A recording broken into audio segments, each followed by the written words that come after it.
하나님 말씀 보겠습니다. 요한복음 19장 26절입니다. 요한복음 19장 26절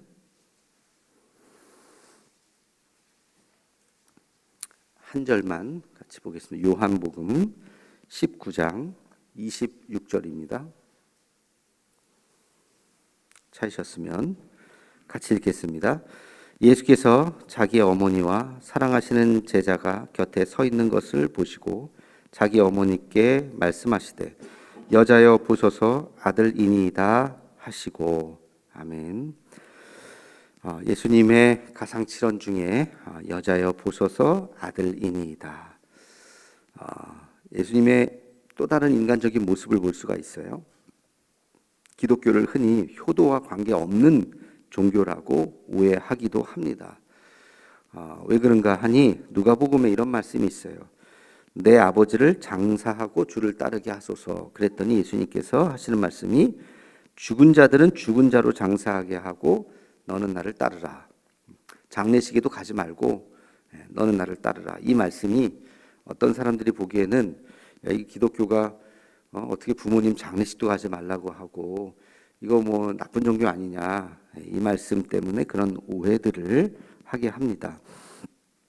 그러나 이 말은 인간적인 관계나 이것보다도 사명을 이루는 것이 더 소중하다. 예수님을 따른다는 것은 사명을 이루는 것이죠. 사명을 이루는 삶이 더 중요하다는 것이지 문자적으로 이것을 해석하지 말고 장례식에 참여하지 말라는 뜻이 아니라 사명을 이루는 것이 더 중요하다. 실제로 많은 분들이 가정 형편이 여러 가지 형편 중에서 그러나 자기의 사명을 따라서 가야 된다 하고 그 사명을 선택하는 그런 일들이 있죠. 비슷한 예가 될지는 모르겠는데 저도 저희 부모님이 저에게 너는 돈 벌어라. 돈을 열심히 벌어라. 중학교 고등학교 때부터 그런 얘기를 많이 들었어요. 좋은 대학 가라가 아니라 열심히 돈 벌어라. 그런 얘기를 많이 듣고 제가 자라서 저도 돈 많이 벌어야지 그런 생각을 은연중에 했었는데 고3 어느 때 제가 은혜를 받고 주의 말씀을 전하고 목사가 되기로 결단을 하고 우리 어머니께 이 얘기를 했더니 우시는 거예요, 어머니가. 그러면서 하여튼 저를 말리셨죠. 네, 그때 되게 미안하더라고요. 저에 대한, 제 아들 하나인데 저에 대한 기대가 열심히 돈 벌어서 이 가정을 잘 이렇게 세우기를 원하셨던 것인데 저는 목회자의 길로 가겠습니다라고 얘기할 때 그 눈물 앞에 저도 참 어떻게 안절부절 못하겠더라고요. 포기할까? 그냥 엄마 말대로 그냥 돈을 벌까? 이런 생각도 순간 들기도 하고, 그러니까 그 사명 앞에 가족이 소중하죠. 그러나 가족보다 주님 앞에 우리가 쓰임받는 그 사명이 더 소중할 수 있다고 하는 그런 말씀으로 우리가 해석을 해야 합니다. 예수님의 가상칠언은 예수님께서 하신 이 여자여 보소서 아들이니이다, 이 말씀은 자식으로서의 도리, 그러니까 지금까지 사명의 길로 걸어가시면서 마지막으로 자식으로서의 도리를 하셨던 한 말씀이죠. 그래서 자기의 사랑하는 제자인 요한에게, 요한이라는 단어는 없지만 모든 학자들이 거기 사랑하시는 제자가 곁에 서 있는 것을 보고 그게 이제 요한으로 보거든요. 그래서 요한에게 어머니를 맡기는 장면입니다. 실제로 우리가 알듯이 요한은 순교당하지 않았죠. 제일 제자 중에서 유일하게 순교당하지 않고 오랫동안 살았습니다. 에베소에 가면 거기 요한이 어머니 마리아를 모시고 살았던 집터 이런 것들도 있고 교회 건물도 있고 그렇습니다. 그래서 이 요한이 끝까지 어머니 마리아를 자기 친어머니처럼 모시고 살았다고 하는 그런 기록들이 있습니다. 그래서 이 말씀대로 요한은 그렇게 그 예수님의 어머니인 마리아를 잘 섬겼던 것이죠. 오늘 말씀을 보면 우리 그리스도인들에게 있어서 가족은 어떤 존재인가 하는 것을 좀 볼 수가 있습니다. 가족은 어떤 존재인가? 제가 두 가지만 말씀드리겠는데요. 첫째는 함께 구원받아야 하는 믿음의 가족이죠. 함께 구원받아야 합니다. 사도행전 16장 31절에 보면 주 예수를 믿으라 그리하면 너와 내 집이 구원을 받으리라. 잘 아는 말씀이죠. 예수님 믿으면 너와 내 집이 구원을 받으리라.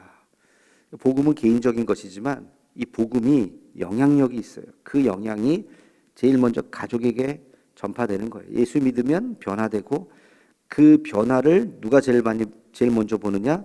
가족들이 보내는 거예요. 가족들이 봄으로써 그 복음의 능력으로 함께 예수님을 믿게 되는 것이죠. 가끔 보면 부부 중에 한쪽만 믿는 분들이 있죠. 그러면 참 여러 가지 면에서 좀 어려울 때가 있어요. 날 좋은 날 남편은 놀러 가기를 원하잖아요. 그렇죠? 저도 예수 안 믿었던 사람이라면 매주 놀러 갔을 것 같아요. 1박 2일로 토요일 날 갔다가 일요일 날 오는. 근데 아내가 일요일 날 아침부터 교회 가야 된다. 다툼이 되겠죠. 그건 당연한 겁니다. 다툼이 될 수밖에 없죠. 그래서 나중에는 싸우다가 그냥 각자 알아서 하자. 남편은 남편대로 그냥 또 부인은 부인대로 교회 가고 이런 모습이 제일 좋지 않죠. 참 어떻게 안타까워요. 그런 걸 보면. 그래서 뭐 그런 것뿐만이 아니라 자녀를 양육할 때 자녀 양육의 철학도 마찬가지일 것이고, 그리고 만약에 제사 지내는 가정이라면 더더군다나 갈등이 많이 있겠죠. 그래서 우리가 그 믿지 않는 배우자를 복음 전하는 것은 정말 중요한 것입니다. 정말 눈물로 우리가 꼭 함께 같이 믿는. 그래서 이렇게 옆자리에 같이 이렇게 앉아서 부부간에 예배 드리는 모습 보면 너무너무 너무너무 아름답고 정말 그랬으면 좋겠어요. 우리 예전에 있던 교회 목사님이 부목사님들이 설교할 때가 있잖아요. 그러면 저 뒤에 담임 목사님하고 사모님하고 딱 뒤에 앉아서 예배를 드리는데 너무 보기가 좋더라고요. 그래서 저도 가급적이면 다른 분이 설교를 할 때는 그럴까 하고 있는데 그냥 보기가 좋은 거예요. 그래서 우리 장로님 권사님들도 뭐 이렇게 옛날은 좀 떨어져 앉는 것을 미덕이라고 생각했는데 같이 앉으셔도 돼요. 나란히 이렇게 같이. 그래서 이 부부가 믿는 거, 특히 또 자녀들이 믿는 거, 가족이 믿는 거, 우리 가족이 다 예수 믿고 복음화되는 거 정말 중요하다 하는 것을 다시 한번 생각하시고, 이렇게 연로하신 부모님들, 특히 지난번에 얘기했듯이 병상에서도 숨이 넘어가기 직전에도 예수님 믿으실 수 있으니까 그렇게 꼭 복음 전하는 우리가 되어야 할 것입니다. 한 가지 더 기억해야 되는 것은 가족은 잘 돌봐야 하는 책임이 있습니다.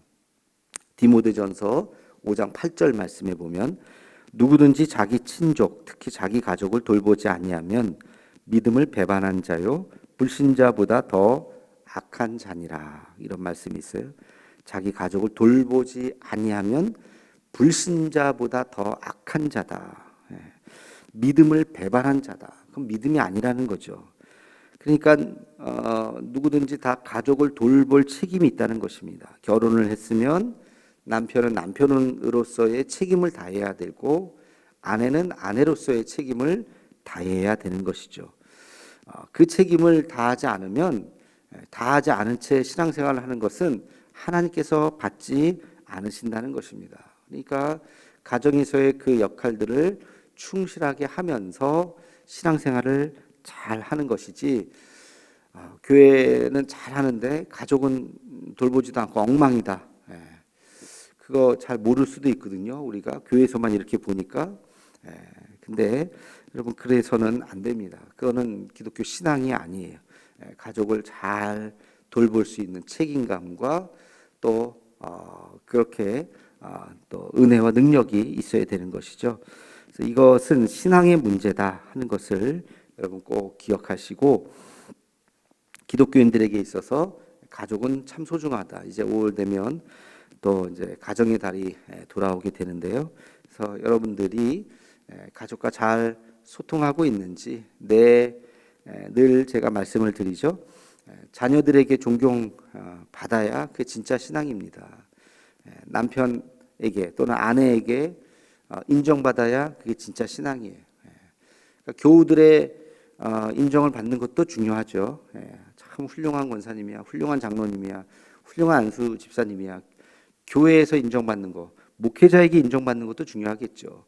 교우들 사이에서 인정받는 것도 중요하지만, 그러나 가정에서 인정받지 못하면 그것은 아무것도 아니에요. 가정에서 인정받아야 돼요. 가정에서 여러분 배우자들이 또 여러분 자녀들이 훌륭한 분이다, 존경하는 아빠다, 정말 존경하는 엄마다, 그렇게 인정을 받아야 합니다. 그래서 우리가 이 균형을 잘 잡아야 됩니다. 신앙생활, 교회생활과 가정생활의 균형을 잘 잡아야 된다 하는 것을 다시 한번 깨닫고, 예수님께서 마지막 7마디 중에 그 마리아를 자식된 도리를 다하지 못한 미안함과 죄송한 마음을 담아서 마리아를 요한에게 맡기는 그 말씀을 하셨다는 것에서 가정의 소중함을 다시 한번 깨닫는 우리 모두가 되기를 주님의 이름으로 축원합니다.